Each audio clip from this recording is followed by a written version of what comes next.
할렐루야. 네, 만나서 반갑습니다. 2021년이 시작한 지 얼마 안 된 것 같은데 벌써 4월의 마지막 주를 맞이하고 있습니다.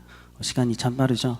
네, 흘러가는 이 시간 속에서는 누군가는 반복된 플랜과 그 일상 때문에 지쳐 계신 분이 있을 거라고 보고, 또 가뜩이나 코로나 때문에 매주 예배를 드리지만 신앙의 공허함과 회의감을 경험하고 계시는 분이 있을 거라고 봅니다. 그래서 오늘 이 말씀을 통해서 그런 분들에게 좀 도전이 되었으면 좋겠고, 좀 회복이 일어나는 그 역사를 기대해 보도록 하겠습니다. 네, 일단 호세아서의 전반적인 이해를 하고 오늘 말씀을 나누면 좋을 것 같아요. 호세아는 북이스라엘에서 활동한 예언가였습니다. 그가 예언하던 시기는 북이스라엘이 이제 멸망하기 직전이라서 되게 어수선했던 시기였어요. 그러니까 북이스라엘이 여로보암 2세 때 어느 정도 이렇게 성장합니다. 그러다가 이 여로보암 2세가 죽으면서 약 30년간 6명의 왕이 바뀌어요. 근데 그 6명 중에 4명은 암살을 당합니다. 여러분, 이 이야기만 들어도 지금 북이스라엘 상황이 굉장히 어수선했다는 걸 아시겠죠?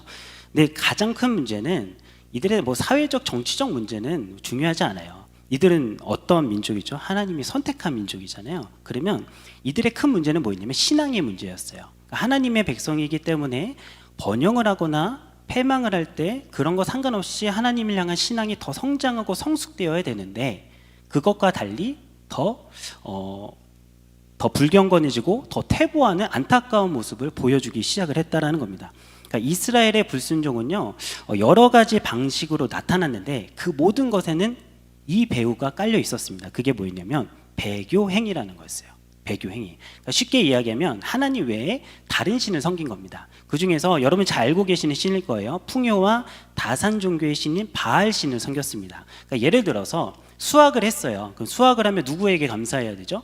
하나님께 감사해야 되잖아요. 근데 하나님이 아닌 바알 신에게 감사를 했고, 또 다산 종교에는 남신과 여신이 결합한다는 그런 종교의식이 있었습니다. 그러니까 그런 미명하에서 성전에서 어떤 일들을 저질렀냐면 매춘행위를 한 거예요. 그리고 기본적으로 이들은 폭력을 저질렀고 술 취함이 항상 빠져 있었고, 하나님의 뜻을 찾아야 되는데 그냥 단지 자신의 미래를 알기 원하는 마술행위, 점을 쳐서 이런 이방 종교 의식을 많이 따라갔던 그런 참 퇴보하는, 신앙이 퇴보하는 모습을 많이 보여줬다라는 거예요. 그러니까 지금 이들의 마음에는 누가 있는 거예요? 하나님이 아닌 우상이 있었다는 겁니다. 이걸 잘 나타내고 있는 말씀이 있어요. 호세아 13장 2절 말씀입니다. 우리 함께 보도록 하겠습니다. 이제도 그들은 더욱 범죄하여 그 은으로 자기를 위하여 우상을 부어 만들되 자기의 정교함을 따라 우상을 만들었으며 그것은 다 은장색이 만든 것이거늘 그들은 그것에 대하여 말하기를 제사를 드리는 자는 송아지와 입을 맞출 것이라. 아멘. 얼마나 우상을 사랑했는지 좀 이제 감이 오십니까? 지금 송아지에다가 뭘 하래요? 입을 맞추래요. 그러니까 입을 맞춘다는 표현은 어떤 의미겠어요? 우상과 굉장히 친밀하게 지냈다는 거예요. 자, 그런데 충격적인 사실이 뭔지 아세요? 이들이 본래 사랑하고 섬기기로 했던 분이 누구시죠? 하나님이시잖아요. 그런데 이들이 하나님 앞에 나오면서 이런 짓들을 저지르고 있었다는 거예요. 대단하지 않습니까? 충격적이지 않으세요? 저만 충격적이군요. 그럼 조금 더 충격적인 이야기로 한번 또 가보도록 하겠습니다. 소위 기독교는 어떤 종교라고 하냐면 관계의 종교라고 해요. 그러니까 들어보셨죠? 관계의 종교. 지금 오늘 이제 프리뷰를 보셨지만 호세아와 고멜의 그 결혼, 그 부부 관계를 통해서 하나님과 이스라엘 관계를 이제 보여주는 건데, 성서에서는 하나님과의 관계, 그러니까 그 교제함을 부부 관계로 많이 표현을 했어요. 근데 여러분, 부부 관계는 좀 마음에 와닿지 않죠? 그럼 연인 관계라고 해보겠습니다. 연인 관계. 연인 관계로 간다면 어떤 거죠? 서로 인격적으로 사랑하고 신뢰하는 관계예요. 그리고 내가 너만 바라볼게 라고 약속한 관계입니다. 서로만 바라보겠다고. 그런데 만약 이런 일이 있으면 안 되는데 이제 상상하면서 한번 들어보세요. 지금 여러분에게 여자친구, 남자친구가 있는 상태입니다. 오늘 감사하죠. 자, 여자친구, 남자친구가 있는데 저기 이제 길을 가고 있었어요. 가고 있는데 저기 보니까 내 여자친구, 남자친구 같은 사람이 있어요. 근데 그 옆에 다른 남자가 있고 다른 여자가 있다고 해봅시다. 내 연인 옆에. 근데 둘이 뭐 하고 있나 봤더니 입을 맞추고 있어요. 그렇죠. 기분이 그래요. 근데 사랑한다는 이야기까지 들어서 상상하면서 들어보세요. 기분이 어때요? 근데 여러분에게 와서 뭐라고 하냐면 난 너만 사랑해. 혹은 들켰음에도 불구하고 사랑하는 게 죄는 아니잖아 라고 한다면 여러분 기분이 어떠실 것 같냐 이거예요. 지금 단전에서부터 화가 치밀어 오르지 않으세요? 여러분, 그러면 그 연인과 관계를 어떻게 하실 겁니까? 계속 이어가실 건 아니잖아요. 보편적으로는 깨집니다. 네. 용납할 수 없는 사건이라서 그래요. 그러니까 지금 이스라엘 백성들의 이런 우상행위는 하나님과의 사랑하는 관계가 사랑하는 관계를 깨트리는 모습이라는 겁니다. 자, 이제 조금 충격적이죠. 네, 충격으로 다가오시죠. 그러니까 여러분, 사랑하는 사람과 관계가 깨지면 어때요? 지금 상상만 해도 막 화가 치밀어 오르셨잖아요. 실제로 겪는다면 친구와 우정이 뒤틀려도 막 가슴 아리 하잖아요. 막 가슴이 찢어질 정도로 아플 거란 말이에요. 그러니까 고대 근동사에서는요, 하나님과의 관계가 끊어지는 것을 죽음보다 더 큰 고통이라고도 생각을 했습니다. 자, 그러면 이제 다시 한번 이제 돌아가 볼게요. 지금 본문에서 이 아픔을 누가 느끼고 있는 것 같아요? 누구만 느끼고 있는 것 같아요? 이스라엘 백성들이요? 아닌 것 같아요. 하나님만 가슴앓이 하고 계시는 것 같아요. 그러니까 이스라엘 백성들 아무렇지 않으니까 하나님 앞에 제사 드리러 오는 것 같잖아요. 자, 그러면 이 질문을 여러분에게 한번 던져볼게요. 여러분은 하나님과의 관계를 얼마나 심각하게 생각하고 계십니까? 연인과의 관계, 직장 안에서 상사와 동료와의 관계, 가족과의 관계, 친구와의 관계는 잘못될까봐 되게 조마조마하면서 상담까지 받잖아요. 그런데 여러분, 하나님과의 관계 때문에 가슴앓이 하신 적 있으십니까? 우리와의 관계 안에서 지금 이 가슴앓이도 아마 하나님과 우리와의 관계 안에서도 이 가슴앓이는 아마도 하나님만 하고 계시는 것은 아닐까라는 생각이 들어요. 제가 왜 이런 질문을 했냐면, 하나님과의 관계를 어떻게 생각하시느냐에 따라서 여러분의 신앙의 태도, 저의 신앙의 태도가 결정될 수 있기 때문입니다. 자, 우리 오늘 다시 본문을 다시 한번 읽어보도록 할게요. 이스라엘 백성들이 하나님 앞에 회개 기도하거든요. 오늘 본문 1절과 3절 말씀입니다. 같이 읽어봅시다. 시작. 오라, 우리가 여호와께로 돌아가자. 여호와께서 우리를 찢으셨으나 도로 낫게 하실 것이요, 우리를 치셨으나 싸매어 주실 것임이라. 여호와께서 이틀 후에 우리를 살리시며 셋째 날에 우리를 일으키시리니 우리가 그의 앞에서 살리라. 그러므로 우리가 여호와를 알자. 힘써 여호와를 알자. 그의 나타나심은 새벽빛같이 어김없나니 비와 같이 땅을 적시는 늦은 비와 같이 우리에게 임하시리라 하니라. 1절과 3절을 읽어보면요, 되게 이제 멋진 회개의 기도문입니다. 그렇죠? 근데 뭔가 이스라엘 백성들이 죄를 다 짓다가 개가천선한 느낌이에요. 네, 그런데 6장의 시작의 표제 혹시 보셨나요? 성경책 가지고 계신 분은 아실 텐데, 이 6장이 시작할 때 어플에도 있긴 해요. 이런 표제로 시작합니다. 백성들의 불성실한 회개라고 이런 표제가 있어요. 네, 지금 발견하셨죠? 감사하죠? 그렇죠? 네, 학자들마다 해석은 달라요. 학자들마다 해석은 다르지만 이 표제에 따른 오늘 해석을 좀 해보려고 해요. 왜 그런지 좀 알아보겠습니다. 여러분, 사가문 혹은 반성문이 성립이 되려면 어떤 내용이 들어가야 되죠? 맞아요, 그런 내용이에요. 제가 제 아내랑 연애할 때 데이트 중이었는데 즐겁게 잘 보냈어요. 즐겁게 잘 보냈는데 이제 데이트가 마무리될 때쯤에 아내 표정이 되게 안 좋은 거예요. 근데 남성분들 그럴 때 있잖아요. 잘못한 것 같지 않은데 잘못한 것 같은 날 있잖아요. 다 공감하시잖아요. 뭔가 나는 잘못하진 않았어. 근데 하루에 얼굴을 보니까 뭔가 내가 잘못한 것 같아. 그래서 용기를 내서 얘기를 했죠. 아, 자기야, 뭐 나 때문에 기분 좋지 않은 거야? 뭐 미안해, 내가 잘못했어 라고 얘기를 했어요. 그랬더니 제 아내가 표정이 되게 안 좋더라고요. 더 안 좋아지면서 저를 째려보면서 이 얘기를 하는 거예요. 여성분들 뭐라고 했는지 아시겠죠? 해보실 수 있으시겠어요? 뭘 잘못했는데? 라고 물어보더라고요. 와, 그때 진짜 혼돈의 카오스였습니다. 네, 내가 잘못한 게 없는데 잘못했다고 했으니까 뭐라고 해야 될지 모르겠더라고요. 아무튼 저희는 결혼해서 잘 살고 있어요. 그러니까 기사를 보니까 오하이오 대학교에서 과학자들이 연구를 통해서 이런 연구도 하더라고요. 사과문에 꼭 들어가야 6가지 요소가 있대요. 첫 번째, 내 잘못이야. 책임을 인정해야 되고, 두 번째, 내가 복구해 놓을게. 보상 약속을 해야 되고, 야, 그러면 안 되는 것이었는데 라는 후회 표현을 해야 되고, 그때 이런 일이 벌어졌지 경위를 설명을 해야 되고, 나는 분명히 반성하고 있어. 뉘우침을 선언해야 되고, 제발 용서해 줄래라고 용서를 호소해야 된대요. 그러니까 여러분, 사과하실 때 꼭 이렇게 하시면 됩니다. 그러니까 이처럼 사과문이 성립이 되려면 무엇을 잘못했는지 그 잘못을 그리고 그 잘못을 용서해 주길 바라는 표현들이 있어야 된다는 거예요. 그렇다면 다시 이스라엘의 백성의 기도로 돌아가 보겠습니다. 위 6가지 요소가 다 들어가지는 못할지라도 가장 중요한 뭘 잘못했는지에 대한 내용은 있어야 될 거 아니에요. 찾아보세요. 있는지. 아마 없을 겁니다. 그러니까 그런 내용이 없어요. 그런데 지금 그들이 뭘 잘못했는지에 대해서 이야기하지도 않으면서 하나님 앞에 뭐라고 하는 거냐면 당연히 하나님이 우리를 싸매어 주실 거야. 당연히 우리 일으켜 주시겠지라는 되게 아무렇지 않게 용서해 주실 거라는 것을 이야기하고 있다라는 거예요. 그리고 이들의 회개가 불성실하다는 것은 문자적으로만 봐도 유추해 볼 수가 있는데 3절 말씀에서 되게 멋있게 뭘 하자 그래요? 여호와를 알자. 야, 우리 힘써 여호와를 알자라고 이야기하잖아요. 그럼에도 불구하고 6절에서 다시 하나님이 똑같은 이야기를 하세요.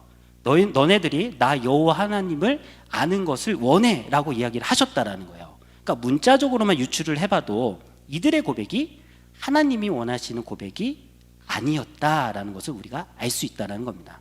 그러니까 이 회개가 굉장히 멋진 기도문처럼 보였을지는 모르겠으나 하나님을 경외하지 않는, 그러니까 경외함이 없는 불성실한 회개를 했다라는 거예요. 그러니까 쉽게 얘기하면 이런 거죠. 단순히 종교 의식처럼 내가 제사를 드리면 용서받는 게 당연하게 될 거라고 생각을 했어요. 그러니까 제사 드리러 왔으니까 용서받고 제사 드려서 용서받고 구원받겠지라는 것이 당연했던 거예요. 제사 드렸으니까. 그러니까 그들이 삶에 가서는 어떻게 생활했겠어요? 똑같이 죄 짓는 거예요. 면죄부가 생긴 거잖아요. 내가 막 살다가 내가 하고 싶은 대로 막 살다가 우상 섬기고 막 살다가 다시 돌아와서는 제사 드리면 죄가 찢김 받는다고 생각을 했으니까 그렇게 반복적인 삶을 살았던 거예요. 종교적이고 형식적인 제사를 드렸다는 거죠. 자, 그러면 여러분 우리에게 질문을 해봅시다. 이런 표현을 좀 써서 죄송해요. 아마 불편한 이야기를 좀 하려고 합니다. 그러니까 불편하시면 곱씹어 보시면 좋을 것 같아요. 내가 과연 이렇게 하고 있나? 여러분 한 주 여러분이 원하는 대로 사시다가 혹시 지금 이 예배당에 와서 죄책감을 덜고 계시진 않으십니까? 예배당에 왔으니까 혹은 유튜브를 켰으니까 오늘 나는 찬양과 기도를 했으니까 당연하다는 듯이 안도감을 느끼면서 만족감을 좀 누리고 계시진 않으십니까? 그리고는 아무렇지 않게 또 삶에 가서는 내가 하고 싶은 대로 살고 계시지 않냐 이거예요. 그러니까 만약 그렇다면 그 이유는 여러분이 예배 오는 것에 대해서는 고민하고 계셨을지는 모르겠으나 예배 오는 것은 그러나 하나님과의 관계에 대해서는 고민하지 않고 계실 가능성이 높기 때문입니다. 그래서 하나님께서 이스라엘 백성들에게 이렇게 말씀하세요. 우리 6절 말씀이거든요. 오늘 핵심 말씀일 것 같아요. 같이 읽어봅시다. 시작. 나는 인애를 원하고 제사를 원하지 아니하며 번제보다 하나님을 아는 것을 원하노라. 아멘. 하나님은요 제사를 원치 않는다고 하세요. 정말 제사라는 거 원치 않으셨을까요? 그렇지 않겠죠. 제사라는 거 원치 않으신 게 아니라 지금처럼 형식적이고 종교적인 제사를 원치 않으신다는 거예요. 그리고 지금 뭘 원하신대요? 하나님 아는 걸 원해라고 이야기한 것도 그냥 하나님에 대한 그냥 정보적인 것을 알기를 원한다고 이야기하신 것이 아니라는 겁니다. 그러니까 여러분 지금 하나님께서 나 아는 걸 원해라고 이야기하셨다는 건 그냥 정보적인 하나님에 관해서 알았으면 좋겠어가 아니라 하나님을 개인적으로 더 친밀하게 알았으면 좋겠어라고 이야기를 하셨다라는 거예요. 그러니까 예를 들어서 자 여러분 저에 대해서 아세요? 라고 물어본다면 박성태에 대해서 아세요? 라고 물어본다면 이런 얘기를 하실 거예요. 네, 박성태 목사님은 목사이고요, 사교구 담당이고요, 뭐 전도홍보위원 담당이고요, 결혼했고요, 인천에 살고요, 키가 180이고요, 잘생겼고요, 뭐 괜찮은 상, 귀여운 상이에요, 뭐 이런 얘기를 할 거란 말이니까 겉에 있는 것에 대한 정보적인 것, 그냥 내가 보고 있는 것들에 대해서 이야기를 할 거라는 거죠. 그런데 여러분 제가 뭘 좋아하는지 아세요? 제가 어떻게 살고 있는지 아세요? 제 성격을 아세요?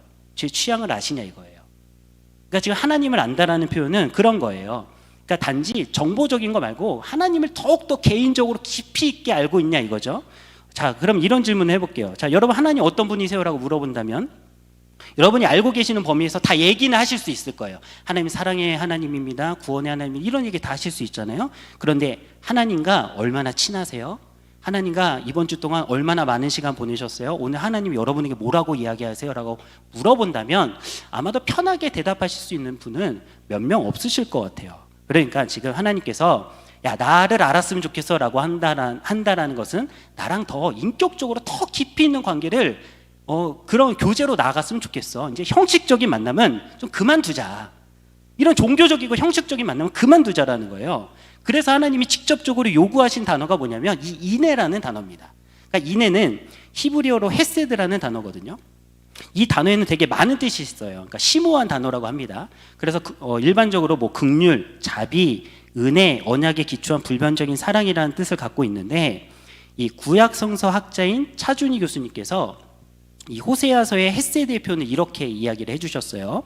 하나님과 또 다른 인간과의 관계에서 비롯된 파트너 간의 충실한 연대감이다.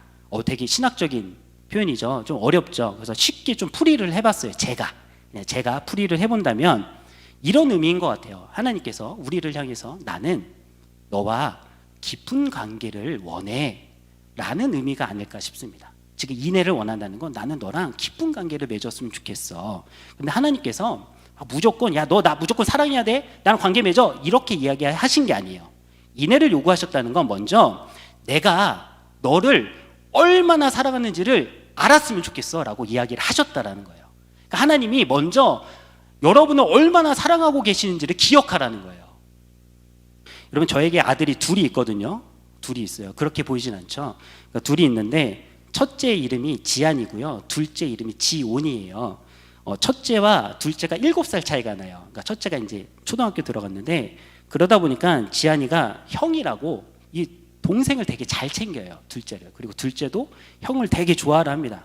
어느 날 첫째가 이 둘째를 돌보고 있었는데 그 지온이가 너무 귀여웠나 봐요. 막 싱글벙글하면서 막 이렇게 웃고 있는 거예요. 근데 가만히 봤어요. 너무 이렇게 귀여우니까. 제 아내랑 같이 보다가 갑자기 제 아들이 그런 얘기를 하는 거예요. 첫째가 동생을 보면서, 지온아, 나는 너가 귀여워서 사랑하는 게 아니야, 너는 내 동생이라서 사랑하는 거야 라는 이야기를 하는 거예요. 자, 아빠다면서 감성적이에요. 참, 근데 가슴이 되게 뭉클했어요. 그걸 보면서. 여러분, 8살이 뭘 알겠습니까? 뭘 알겠어요. 그런데 순수하게 동생이라는 존재를 가슴으로 받아들이고 사랑해 주더라고요. 여러분, 우리를 향한 하나님의 사랑이 이런 게 아닐까라는 생각이 들었어요. 그러니까 그냥 단지 여러분이 행위적인 것을 해서 사랑하시는 것이 아니라, 오늘 예배 왔으니까, 유튜브를 켰으니까 사랑하신다는 게 아니라 그냥 여러분이라서, 그냥 나라서 사랑하신다는 거예요. 때론 더럽기도 하죠. 부족하기도 합니다. 연약하기도 해요. 그런데 그냥 사랑할 수밖에 없는 존재라서, 하나님의 귀한 아들과 딸이라서, 그래서 사랑하신다는 거예요. 그러니까 제 아들의 표현을 한번 빌려볼게요. 지금 여러분에게 그런 이야기하고 계시지 않을까요? 얘야, 나는 너가 오늘 예배에서 사랑하는 게 아니야. 그냥 나는 너가 나의 아들과 딸이라서 사랑하는 거야 라고 분명히 지금 여러분에게 이야기하고 계실 거라고 저는 믿습니다. 여러분, 이런 사랑이 어디 있겠습니까? 사랑에는 이유가 없어요. 그러니까 하나님의 사랑이 참 크시죠.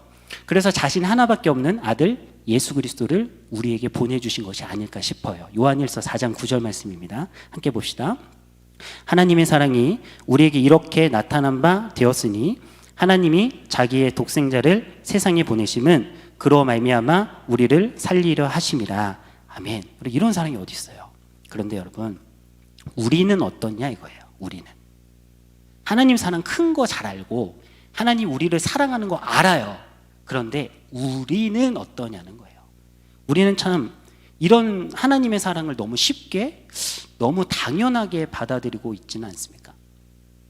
그래서 내가 하고 싶은 대로 살다가 이 자리에 오시는 거 아니세요? 왜냐면 어차피 하나님 나 사랑하니까. 나 구원받겠지. 여기 왔으니까 구원받겠지. 여기 왔으니까, 내가 예배 드렸으니까, 기도가 찬양하고 회개했으니까 하나님 나 사랑하신다니까 나 막 살아도 되는 거 아니야 라는 마음으로 혹시 살고 계시는 거 아니냐는 거예요. 근데 여러분, 관계라는 건 일방적인 게 아니잖아요. 같이 하는 거예요. 가슴과 가슴이 통해야 되는 겁니다. 그러니까 하나님이 지금 인애를 요구하셨다라는 건, 야, 내가 너를 사랑하잖아. 그러면 너도 나를 사랑했으면 좋겠어 라고 이야기를 하셨다라는 거예요. 그러니까 이거죠. 야, 같이 좀 사랑하자. 야, 우리 서로 사랑했으면 좋겠어 라고 이야기를 하셨다라는 거예요. 여러분, 그런데 우리는 현실 앞에 이 사랑을 어떻게 합니까? 포기할 때가 많아요. 현실이 너무 녹록지 않으니까. 천성호 작가의 사랑은 그저 사랑이라서라는 연애 에세이가 있더라고요. 그 책에 이런 내용이 있어서 좀 읽어드릴게요. 집안의 반대, 주변 사람의 간섭, 관련 없는 사람들의 시선에 시달려 사랑보단 현실을 택하자며 이별을 선택하는 사람들을 봅니다. 현실이라는 비정한 곳에서 그들이 택한 힘든 선택을 감히 무어라 말할 수는 없지만, 만약 아직 그들에게 선택의 여지가 조금이라도 남아있다면 그들에게 다시 사랑을 선택하라고 말하고 싶네요. 사랑은 온전히 두 사람의 몫이기에 시간이 흐르면 결국 두 사람만 남아요. 두 사람이 걸어가는 길 옆에 왕성하게 자리하던 사람들은 언젠간 모두 사라져버리죠. 그러니 만약 지금의 사랑이 서로가 아닌 타인 때문에 괴롭다면 현재 손잡고 있는 서로의 얼굴을 한번 유심히 들여다보세요. 평생을 함께할 유일무이한 사람의 얼굴인가요? 그렇다면 그 손 놓지 마세요.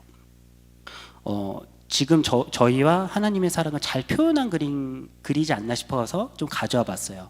여러분, 하나님이요 지금 우리 같이 사랑하자라고 하신 것은요, 여러분의 환경, 여러분의 시간이 될 때 사랑하자라는 의미가 아니에요. 내 환경이 좋아야지, 내가 시간이 돼야지 사랑하자라는 의미가 아니에요. 그러니까 우리는 하나님을 사랑해야 된다는 것은 알지만 되게 현실이 녹록치 않아서 하나님 사랑하는 것보다 현실을 택할 때가 되게 많거든요. 요즘 코로나로 인해서 예배 드리는 거, 셀 모임 하는 거 어려워졌죠. 불편해진 것은 사실입니다. 그런데 하나님께서는 그런 어렵고 불편한 현실 가운데서도 여러분 손을 꼭 잡으면서 이렇게 얘기하시는 거예요. 야, 함께 이겨내자. 함께 이거 손 잡고 우리 이겨내면서 사랑했으면 좋겠어라고 이야기를 하고 계신다는 겁니다. 여러분, 하나님 사랑하시잖아요. 근데 하나님을 사랑한다는 게 많은 신들 중에 한 명으로 좋아하시는 겁니까? 아니죠. 이 글의 표현을 좀 빌리자면 하나님은 여러분의 평생 함께할 유일무이하신 분이 아니냐 이거예요. 그 여러분, 현실을 택하시겠습니까? 아니면 하나님과의 사랑을 택하시겠습니까? 어차피 그 현실은 어차피 나중엔 없어요. 어차피 우리에게 남는 거 하나님과의 만남, 그 하나님과의 관계밖에 없다라는 거예요. 그럼 우리가 지금 당장 현실이 녹록지 않다 그래서 현실을 택할 것이 아니라 하나님과 사랑하겠노라고 택해야 된다는 것이죠.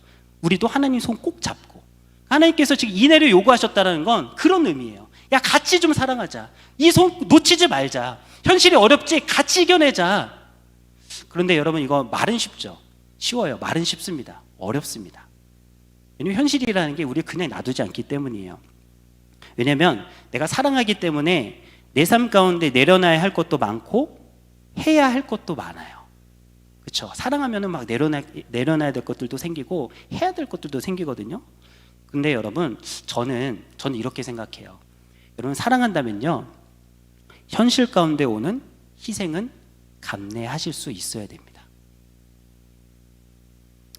제가 첫째를 낳고요, 시간이 조금 지난 무렵이었어요. 부모가 되고 나니까 아이를 위해서 준비해야 될 것들이 되게 많았습니다. 그러니까 무엇보다 아기가 무럭무럭 계속 크잖아요. 아기는 계속 크다 보니까 막 사야 될 게 막 계속 생기더라고요. 근데 그런 날 있잖아요. 꼭 샴푸를 다 쓴 날, 옷에 구멍이 난 날이 갑자기 한꺼번에 오는 날이 있어요. 그러니까 지출이 굉장히 갑자기 막 생기는 날이 있습니다. 그런 날이 있잖아요. 그런 날이었어요. 그래서 어쩔 수 없이 아울렛에 이제 제 아내랑 저랑 지안이랑 이렇게 셋이 갔어요. 이것저것 이제 사야 되는데 제 아내가 저를 보니까 되게 좀 안쓰러웠나 봐요. 매일 똑같은 옷만 입고 있으니까. 그러니까 제 옷을 좀 사자는 거예요. 근데 제가 그랬죠. 왜냐하면 지안이 이제 내복도 사줘야 될 때가 됐고, 또 이제 지출은 한정되어 있으니까 여보 나 괜찮아, 내 거는 됐고 그냥 지안이 내복 하나 더 사자 하면서 지안이 내복을 하나 더 샀어요. 근데 여러분, 저는 안타깝지 않았어요. 제가 제 옷을 사지 않았다 그래서 삐지지도 않았고요. 되게 괜찮았어요. 왜냐하면 제가 제 것을 포기할 수 있었던 것은 의무가 아니었기 때문이에요. 아버지니까 무조건 포기해야 된다, 그렇지 않잖아요. 의무가 아니었어요. 제가 포기할 수 있었던 건 사랑하기 때문에 그 정도는 감내할 수 있었기 때문입니다. 작년 8월에 둘째가 태어났다고 말씀드렸잖아요. 저와 제 아내의 삶은 패턴이 또 바뀔 수밖에 없었어요. 누구 중심으로? 아기 중심으로. 시간을 반납해야 됐고요, 체력을 반납해야 됐고요, 저희 재정을 다 반납해야 됐어요. 아기를 위해서. 그런데 여러분, 할 수 있었어요. 왜냐하면 우리가 현실은 녹록치 않지만 내 아기를 사랑하기 때문에 할 수 있더라고요. 하게 되더라고요. 여러분, 정말 하나님을 사랑하십니까? 하나님과의 관계를 어떻게 생각하고 계십니까? 하나님은 지금 여러분에게 사랑하자고 하는 거는 이와 같은 거예요. 그냥 사랑하자, 내 하나님 사랑할게, 이게 아니라 너가 나 정말 사랑해? 정말 사랑해? 내 하나님, 그럼 너의 삶이 뿌리채 흔들릴 정도로 나를 사랑한다는 거 보여줘봐. 여러분 하나님 정말 사랑하십니까? 그 여러분의 삶이 뿌리채 흔들릴 정도로 그 사랑을 고백하실 수 있으셔야 돼요. 내 것을 포기할지라도 내가 그분을 위해서 뭔가 해야 될지라도. 여러분, 하나님도 그렇게 사랑하셨잖아요. 우리를 사랑하시기 때문에 자기의 것을 다 내려놓고 우리를 위해서 우리가 이해할 수 있는 방법으로 인간의 몸으로 종의 형체로 오셔서 십자가에 죽으시기까지 하셨어요. 여러분, 사랑한다면 내 삶은 상대방을 위해서 바꿀 수 있어야 돼요. 아니, 바뀔 수밖에 없다는 거예요. 여러분, 우리도 이제 이런 사랑해야 되지 않겠습니까? 여러분의 말과 행동, 그리고 여러분의 모든 삶이 그분을 사랑하기 때문에 바꿀 수 있어야 됩니다. 바뀌셔야 됩니다.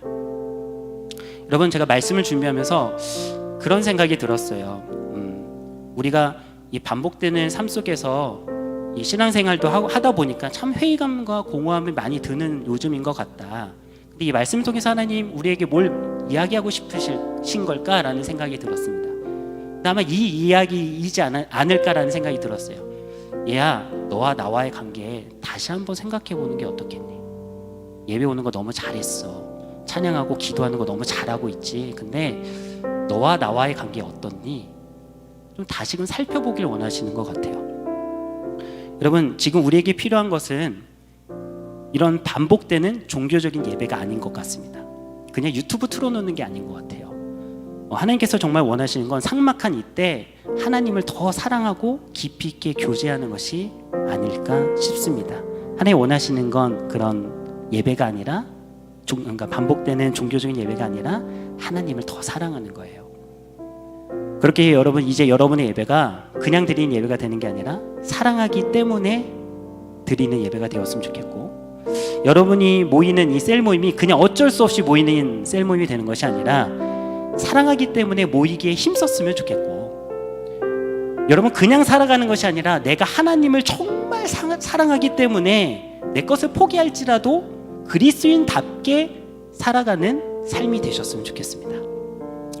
이 한 주 하나님을 사랑하지 않는 것처럼 여기저기에 마음 주는 삶이 되시는 것이 아니라 정말 하나님을 사랑하기 때문에 하나님만 생각하고 그분만을 위해 살아가며 하나님과 깊은 교제를 누리시는, 하나님과 더욱더 깊이 사랑하시는 그런 저와 여러분이 되기를 주님의 이름으로 간절히 축원하겠습니다. 아멘. 우리 시간 함께 이 찬양하면서 나갔으면 좋겠습니다.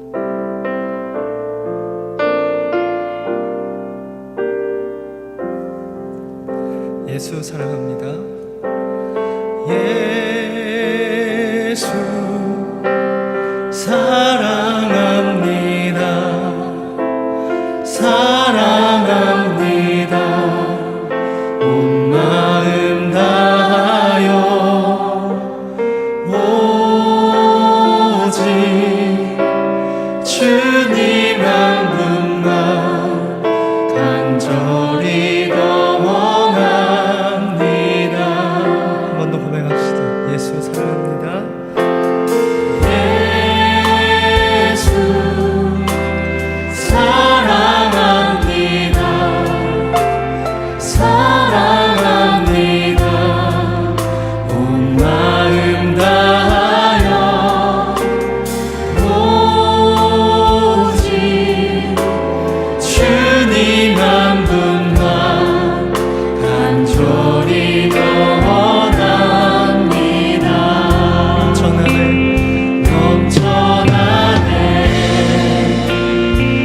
넘쳐나네 주를 향한 내 속에 갈망이 주님께로 날 이끌어 주소서. 주님을 더 원합니다. 넘쳐나네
나오지만 마음이 지쳐서 혹은 공허하고 회의감을 겪고 계시는 분이 있으십니까? 여러분, 그렇다면 이 시간에 우리가 다시 하나님 앞에 진심을 다해서 사랑 고백을 했으면 좋겠습니다. 여러분, 그런데 하나님께서 원하시는 사랑 고백은 그냥 입술의 고백이 아닙니다. 여러분의 진심이 담긴 고백입니다. 그런데 그 고백이 어떤 것이냐? 하나님, 내가 주님을 너무나도 사랑하기 때문에, 내가 주님을 너무나도 사랑하기 때문에 내가 내려놔야 될 것이 있다면 내려놓겠습니다. 주님, 내가 주님을 너무나도 사랑하기 때문에 내가 해야 될 것들이 있다면 주님 그렇게 하겠습니다라는 결단을 주님께서 원하신다는 겁니다. 여러분, 정말 주님의 여러분 주님을 정말 사랑하십니까? 그럼 지금 주님께서 여러분에게 주시는 마음이 있습니까? 그렇다면 이 시간에 다시 한번 사랑 고백합시다. 네, 주님을 너무나도 사랑합니다. 그렇기 때문에 내가 이렇게 하겠습니다. 내려놓겠습니다. 주님, 더욱더 주님 앞에 나가겠습니다라고 이 시간에 주여 한번 부르고 뜨겁게 주님 앞에 사랑 고백하면서 나가도록 하겠습니다. 함께 기도합시다. 주여, 아버지, 주님을 너무나도 사랑합니다. 아버지, 너무나도 사랑합니다. 아버지, 그런데 그 사랑의 고백이 아버지 이 고백으로 끝나지 않겠습니다. 아버지, 주님을 사랑하기 때문에 내 삶이 뿌리채 아버지 하나님 바뀔 정도로 아버지 앞에 나가도록 하겠습니다. 아버지, 주님 내려놓기 원하는 부분이 있습니까? 주님, 내가 사랑하기 때문에 감수하겠습니다. 감내하겠습니다. 아버지, 내가 내려놓겠습니다. 어렵지만 내가 사랑하기 때문에 주님이 나를 사랑해 주신 것처럼 나도 사랑하기 때문에 내려놓겠습니다. 주님, 나를 사랑해 주셨던 것처럼 아버지, 내가 그렇게 나아가야 된다면 그렇게 행하겠습니다. 주님, 그런 영역이 있다면 말씀하여 주시옵소서. 주님, 여기 우리 청년들 가운데 공허함을 느끼고 회의감을 느끼는 이유가 어디 있겠습니까? 내가 주님과의 관계가 깨졌기 때문에, 내가 주님을 너무나 사랑하지 못하기 때문에 아버지, 여기 나가고 있는 것은 아니가 되었습니다. 주님, 역사여 주시옵소서. 주님, 사랑하는 마음을 보여주십시오. 주님, 사랑하는 마음을 주십시오. 주님, 사랑하는 마음을 보여주십시오. 그런데 그 사랑의 마음이 그냥 내가 사랑받고 있다는 것이 아니라 내가 주님과 사랑하기 때문에 결단하겠노라고, 내려놓겠노라고, 아버지, 내가 그렇게 행하겠노라고 나갈 줄 아는 그런 마음에 아주 고백이 된 줄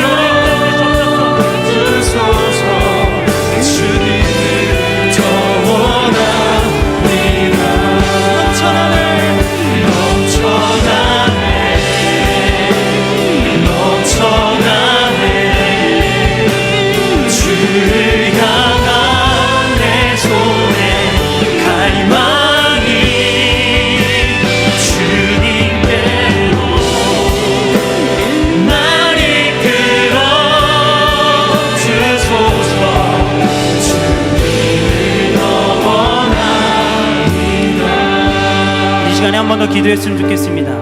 이 시간에는 여러분 서로를 위해서 함께 기도합시다.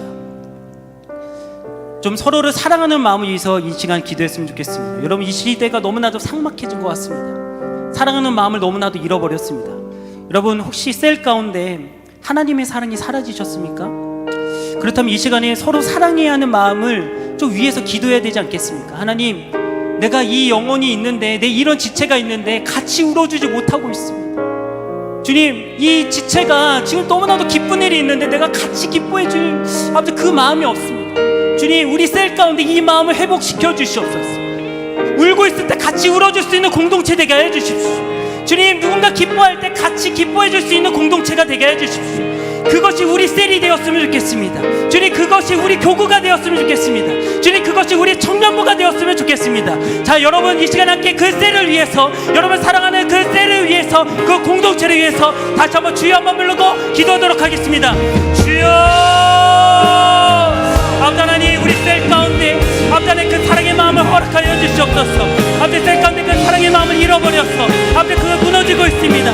하나님 사랑하는 마음을 잃어버려서 아주 무너지고 있습니다. 같이 사랑하게 해주시옵소서. 누군가 울고 있을 때 같이 울어줄 수 있는 공동체 되게 해주십시오. 아버지 하나님, 누군가 기뻐하고 있을 때 같이 기뻐해줄 수 있는 공동체가 되게 해주십시오. 아주 주님의 너무나 사랑하는 마음이 아주 끊임없는 아주 우리 셀이 되었으면 좋겠습니다. 우리 교구가 되었으면 좋겠습니다. 아주 우리 청년부가 되었으면 좋겠습니다. 성령 하나님, 그렇게 역사해 주시옵소서. 그렇게 인도하여 주시옵소서. 우리 넘어져도 그 사랑 영원하네. 여호와께 돌아가자. 우린 돌아서도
고멜처럼 하나님의 사랑을 금방 잊고서 음란한 여인처럼 하나님 그렇게 살아갈 때가 너무나 많은데, 하나님 이 정도면 포기하실 만한데, 이제는 전혀 가능성이 없다고 내치실 만한데, 그럼에도 불구하고 우리를 다시 신부로 삼아주시는 그 사랑을 생각할 때 감사를 드립니다. 하나님 주일 예배 때만 그 미안함이 떠오르는, 그래 주일 예배 때만 회개하고 주일 예배 때만 결단하는 그런 반복되는 삶이 아니라, 하나님 내 삶의 현장에서 주님을 선택하는 일들이 많아지기를 원하고, 하나님 이전의 삶들을 끊어내고 하나님 거기를 거절하고 주님께로 완전히 마음을 돌이키는 일들이 있기를 사모합니다. 하나님 이 한 주간이 그런 한 주간이 되게 하여 주시옵소서. 주님이 무서워서가 아니라, 하나님이 두려워서가 아니라, 하나님이 나를 사랑해서 그 이상을 하시는 것처럼, 하나님 너무나 사랑해서, 하나님 너무 감사해서, 내가 받은 은혜가 너무나 감사해서, 하나님 나도 하나님 앞에 하나님이 현실이 녹록지 않은 가운데서 하나님 말씀 그대로 선택하는 일들 살기를 소원합니다. 하나님 그렇게 살 수 있도록 성령님 부어 주시옵소서. 하나님 그렇게 한 주간도 성령으로 충만하게 하여 주시며 동행하여 주시옵소서.